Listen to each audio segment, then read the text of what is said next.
Et voici la partie la plus folle. Si vous échangez certaines de ces émotions de survie contre la pratique d'un nouveau comportement avec une émotion élevée ou comment vous vous sentirez plus tard, à la fin de la journée, si vous finissez votre journée.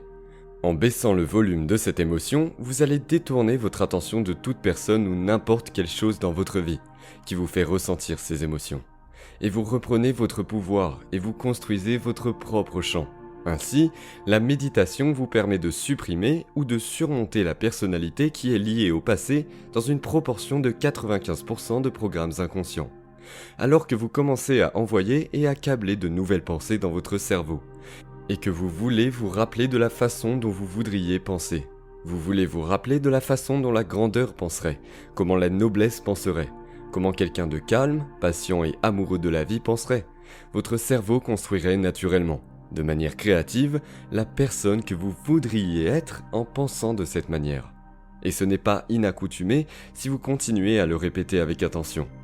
Pas comme une affirmation, mais en le répétant avec l'intention de câbler cette information dans votre cerveau. Si vous le faites correctement, et si vous le faites bien, que vous vouliez que cette voix soit la nouvelle voix dans votre tête, qui vous dit que vous pouvez faire quelque chose. Ainsi, cette pensée, si elle est ancrée dans votre cerveau, devrait vous relater votre avenir plutôt que votre passé. En d'autres termes, vous devriez être capable de recourir automatiquement à ce niveau d'esprit.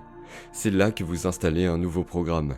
Et oui, vous devez changer vos ondes cérébrales et aller au-delà de l'environnement. Aller au-delà de votre corps. Aller au-delà du futur prévisible et du chemin familier pour y arriver.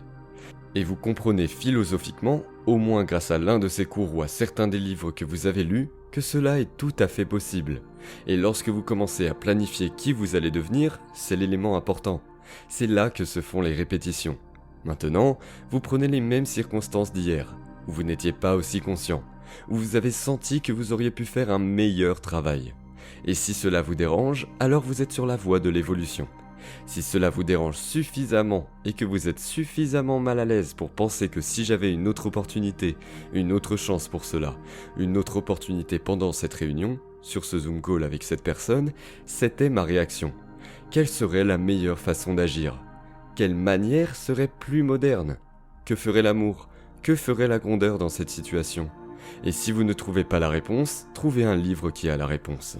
Je suis sûr que quelqu'un a été confronté à une situation similaire dans l'histoire et a surmonté cette expérience pour développer une sorte de sagesse à ce sujet. Lisez-le et comprenez-le et mettez-vous dans l'équation et imaginez la même situation. Et répétez-la. Qui allez-vous devenir? C'est essentiel parce que vous êtes en train d'amorcer le cerveau avec de nouveaux circuits. Vous êtes en train d'installer des circuits, un nouvel esprit. Et si vous vous rappelez de ça encore et encore, ça va devenir plus automatique, ça va devenir plus facile, et vous allez vous surprendre naturellement. Et vous avez maintenant les circuits en place pour les utiliser, les initier et faire quelque chose avec. Et plus vous les pratiquez, plus cela devient naturel et facile. C'est comme un athlète ou un musicien ou un acteur ou une actrice ou un danseur qui répète ses mouvements, son texte. C'est l'acte d'amorcer le cerveau, de sorte que lorsque vous y arrivez, vous avez les circuits en place. Vous vous en souvenez. L'émotion de votre vie devrait donc être la suivante. Vous méditez pour vous, en souvenir dans la journée, et adoptez ces comportements correctement.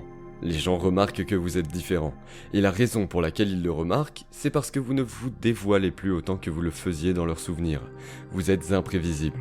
On ne vous reconnaît pas et il y a quelque chose de différent. Et ils font attention à vous, et ils sont méfiants, parce que vous ne vous comportez plus de la même manière que d'habitude. En fait, vous ne parlez même plus comme d'habitude. Et voici la partie la plus folle. Si vous échangez certaines de ces émotions de survie contre la pratique d'un nouveau comportement avec une émotion élevée ou comment vous vous sentirez plus tard. À la fin de la journée, si vous finissez votre journée, qu'est-ce que cela signifierait? Si vous avez maîtrisé cette journée et avez brisé de la routine, et qu'une synchronicité ou une sérendipité ou une coïncidence ou une opportunité ou quelque chose est venu à vous, un email, un texte que l'univers vous a montré, continuez. Si vous arrivez à ressentir ce sentiment de crainte, d'émerveillement et de joie, non pas en faisant semblant, mais en travaillant avec votre corps, vous voulez lui apprendre ce qu'il doit ressentir, donc cela est aligné à ce futur. Et si vous pouviez cultiver ces émotions, tentez votre chance. Y aller à fond et ressentir ces émotions avant que votre vie ne change, maintenant. Il s'agit de passer du matérialiste qui est victime de sa réalité à l'immatérialiste qui crée la réalité. Une réalité qui va au-delà des sens et qui est faite dans les normes. Et si ces émotions que vous ressentez chaque jour activent le centre de votre cœur, vous entrez dans le divin, vous allez devenir une personne différente. C'est une conscience différente. Et dans cet état, si vous ressentez ces émotions, il vous serait impossible de vous projeter dans l'avenir. Vous ne le pourriez pas, car vous auriez l'impression que cela se produit déjà. Et vous êtes dans une énergie différente. Vous êtes connecté à l'énergie de votre futur. Maintenant, voici la partie difficile. Celle qui est vraiment bien dans la méditation. Je l'ai fait de nombreuses fois. En fait, j'y travaille chaque jour. Je termine ma méditation, je me sens bien dans ma peau, et puis viennent les emails, les obligations, les pannes et les défis. Toutes ces choses qui commencent à s'accumuler ou à me tomber dessus. Et si je commence à réagir à ces conditions, chacune de ces conditions commence à faire baisser mon énergie, et cela prend un morceau de moi à chaque fois que je réagis émotionnellement. Et à la fin de la journée, nous revenons à la même personne et nous oublions. Et nous devenons la matière en essayant de changer la matière. Et nous avons manqué des opportunités, nous avons manqué l'inconnu. Ce travail consiste donc à garder les yeux ouverts pendant cette période. C'est fondamental. Je faisais un live stream ce week-end avec le groupe avancé et je leur demandais de trouver une personne qui partageait le même but qu'eux, la même mission, quelqu'un avec qui ils peuvent être honnêtes. Et qu'après leur méditation, ils passent un appel avec cette personne pendant 10 minutes et ils ont accepté. Je veux juste avoir la voix dans ma boîte à idées de qui je ne vais pas être aujourd'hui. Comment je ne vais pas penser, comment je ne vais pas réagir. Je vais être conscient de ce que j'ai fait hier et le revivre pour ne pas le refaire. Parce qu'il ne s'agit pas de ce que nous pensons, il s'agit de notre évolution dans ce processus, d'apprendre à créer à partir de la 5e dimension au lieu des 3 dimensions. C'est pourquoi nous sommes ici, pour nous rappeler que nous pouvons atteindre le divin et l'utiliser pour rendre la solution réelle. Donc, si vous commencez à dire comment vous allez réagir, parce que cela est maintenant clair pour vous et que vous pouvez le dire. Vous pouvez affirmer comment vous allez être dans certaines circonstances, que vous aimeriez avoir une autre chance. J'avais l'habitude d'agir ainsi avec mes enfants quand ils étaient jeunes, quand ils étaient en colère contre moi à l'école ou quand quelque chose se passait. Je ne me suis jamais vraiment soucié des détails. Ce qui m'importait, c'était de les questionner. Alors, laissez-moi vous poser une question. Si ça se reproduisait, dans les mêmes circonstances, que feriez-vous de différent? En d'autres termes, à la fin de l'expérience, qu'est-ce qui ferait que vous vous sentiez bien si vous aviez une autre opportunité? Et au début, ils n'avaient pas assez d'expérience dans la vie pour pouvoir faire le lien. Mais si je pouvais demander au magasin de leur donner des instructions, de les raisonner, de leur dire « si vous faites ceci, ceci va arriver », et vous voulez que cela arrive? Non. Alors, faisons marche arrière et réfléchissons à une autre solution.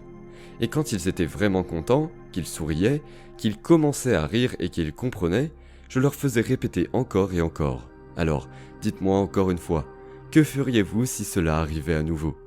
Et puis je dirais, vous l'avez raté. Oh oui. Et quand ils étaient capables de le dire et de le compléter correctement, je savais que c'était câblé dans leur cerveau.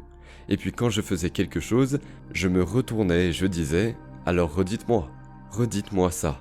Je n'arrêtais pas de les taquiner, et ils passaient en revue tout le truc.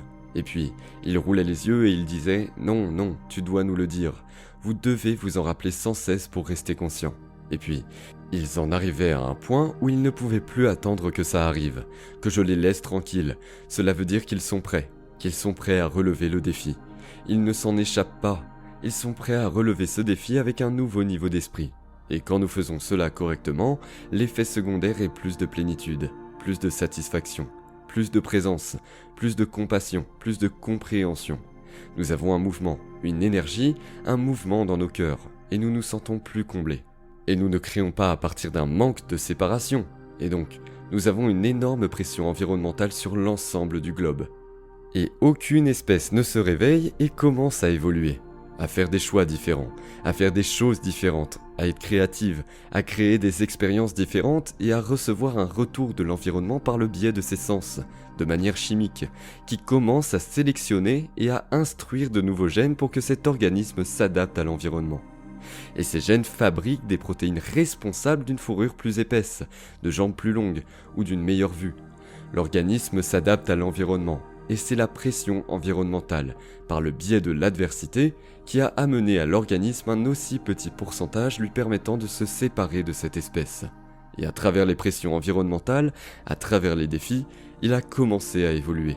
Et donc, j'ai dit au groupe samedi que nous sommes tous confrontés à de grandes opportunités brillamment déguisées en situations impossibles. Si vous en deveniez conscient un jour, ce n'est qu'une illusion. Un jour de marmotte. Trouvez la porte de sortie pour qu'à la fin de la journée, vous vous sentiez différent, que vous vous sentiez accompli, que vous vous sentiez peut-être capable, en tant qu'artiste, de créer votre vie, et que vous avez un peu évolué ce jour-là. Et à la fin de la journée, vous reviviez ce que vous avez fait et vous y voyez clair. Et maintenant, vous vous dites, quelle est la prochaine étape ? Quelle autre partie de moi-même sur laquelle je suis en train de travailler, je voudrais faire évoluer ? Lorsque vous faites cela correctement, il y a ce genre de changement dans l'attention, car le travail du cerveau est de créer du sens, de créer une cohérence entre ce qui se passe dans le monde extérieur et ce que vous ressentez au fond de vous. Il est le médiateur, il est le pont entre les deux.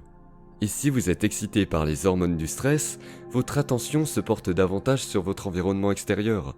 Et moins vous sentez que vous avez le contrôle sur votre environnement, moins vous sentez que vous avez le contrôle sur vos émotions.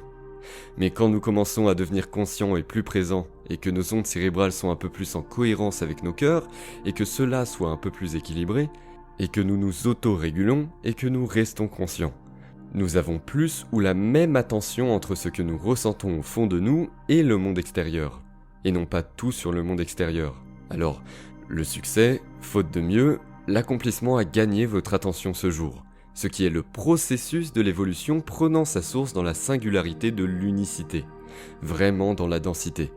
Et nous avons dû oublier que nous étions l'unicité, ce qui nous permet de plus expérimenter la vie, tout ce que l'unicité a à offrir.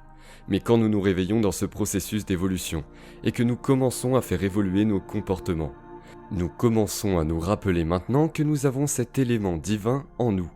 Et c'est en se souvenant de cela que l'on commence à surmonter ces programmes qui nous maintiennent dans l'inconscience et l'oubli. Et quand, à partir des essais et erreurs, nous commençons à nous forger une nouvelle personnalité grâce à notre propre niveau de conscience, il n'est plus question de richesse, de gloire, de santé ou de toute autre chose dans laquelle les gens mettent leur énergie. Mais maintenant, la personne progresse et comprend que si elle change de personnalité, il y aura une opportunité que les autres ne verront pas. Parce qu'ils n'ont pas les yeux pour la voir ou l'esprit pour y prêter attention ou le remarquer. Parce que leur cerveau et leur corps sont dans le passé. Ils ne peuvent pas voir l'opportunité parce que le cerveau ne la voit que de la manière dont elle est câblée. Et donc, vous commencez à câbler ces choses, et la réalité commence à se présenter devant vous de manière mystérieuse. Vous avez les modèles dans votre cerveau, qui peuvent vous permettre de les reconnaître dans votre environnement.